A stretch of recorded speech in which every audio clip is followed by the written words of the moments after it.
परम शक्ति ईश्वर ने अपने ही अंश को सुख और दुख पाने के लिए माया सहित इस सृष्टि में क्यों भेजा है? महाराज जी, मेरी शंका का समाधान। हमारी बात प्रार्थना मानिए, आपको परमात्मा ने नहीं भेजा है, आप खुद इच्छा करके फंस गए हैं। आप हैं कौन? आप अपने को जान पाए हो? कितने साल के हो? आपका शरीर 62 आप 62 साल रहते हुए 3.5 हाथ के शरीर में हो गया। आप अपने को जाने हो? नहीं जान। तो परमात्मा को कैसे दोष दे सकते हो कि आपने हमको फंसा दिया? आपकी इच्छा ने आपको बांधा है। आप इच्छा रही तभी हो जाइए। आप परमात्मा स्वरूप हैं, कोई और नहीं है जिसने आपको बांधा है। आप ही अपने आप से बंधे हैं और आप ही अपने आप से मुक्त होइए, और मुक्त होइए तो जो है वो है। खुल अध्यात्म की बात यहाँ होती, देखो हम यहाँ का जो उत्तर होता है वो परमार्थ से युक्त होता है। अध्यात्म ये भागवतिक क्षेत्र है, तो यहाँ भागवतिक उत्तर होगा, सांसारिक नहीं। यहाँ कोई भी फंसा हुआ है तो अपनी कामना, इच्छा और वासना से फंसा हुआ है। आप अपनी इच्छा, कामना, वासना को शांत कीजिए, आपकी ड्यूटी है। और फिर आप प्रश्न कीजिए कि आपको किसने बांधा था, कौन बंधा है। ना भी बंधे हो, ना पहले बंधे थे, ना भी दुख है ना पहले दुख है। माना हुआ आपका इच्छा का दुख और सुख है, क्योंकि आप दुख और सुख से परे तत्व हैं।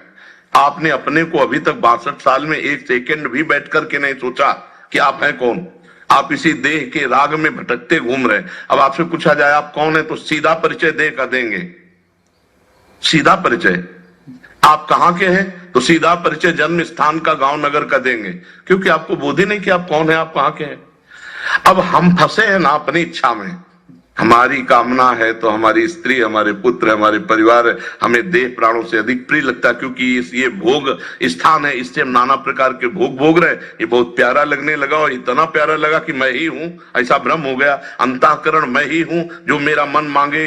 अब मान लो मन इंद्रियों के साथ जहां विचरण कर रहा है, उसको मैं यही मान रहा हूं कि मैं ही जा रहा हूं, मैं ही देख रहा हूं, मैं ही भोग रहा हूं, मैं ही खा रहा हूं, मैं ही सूंघ रहा हूं, मैं सुन रहा। अब तो फंस गए, आप फंस गए, आप अपनी इच्छाओं में फंस गए। आप इच्छा रहित हो जाओ, ये काम आप करो, फिर आप हमको उत्तर बताना कि कौन परमात्मा किसको फंसा दिया।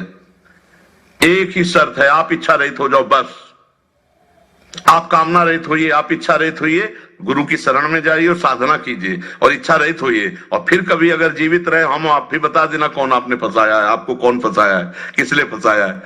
आप हंसोगे अपनी मूढ़ता पे। बंधेव कीर मरकट की लाई, यद्यपि मृषा छूटती कठिलाई। भाई यहां भगवान ने फंसाया नहीं। अब हम आपको बिल्कुल सरल भाषा में कहते हैं, एक समर्थ पिता ने आपको भूमि दे दी, बीज दे दिए विविध प्रकार के।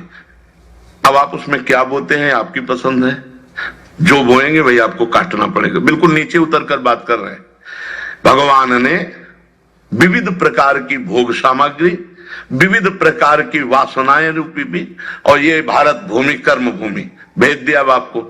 तो आप तपस्या भी कर सकते थे, आप जितेंद्री भी हो सकते थे, आप ब्रह्मचारी भी हो सकते थे, आप लोक के लोक का कल्याण कर सकते थे, लेकिन आपने अपनी वासनाओं में फंस करके, अब जब फंस गए वासनाओं में, अब छूटना कठिन है, क्योंकि आसक्ति इतनी प्रबल आसक्ति। तब लगता है कैसे उन्होंने फंसा दिया। आपको दिया था तो आप आम बोते, बबूल क्यों बोया। जैसे आपको वाणी बोलने की दी तो आप इसे खूब नाम जप करते, शास्त्र का स्वाध्याय करते, बहुत से स्तोत्र उनका पाठ करते, प्रपंच की वार्ता करके इतने वर्षों में वाणी को व्यर्थ कर दिया। आपको आध्यात्मिक शक्ति दी, इंद्रियां दिया, आपको मन दिया, आप इसे सच्चिदानंद में लगाते। आपने पार्थिव भोगों में लगाकर अपने आप को कमजोर कर लिया।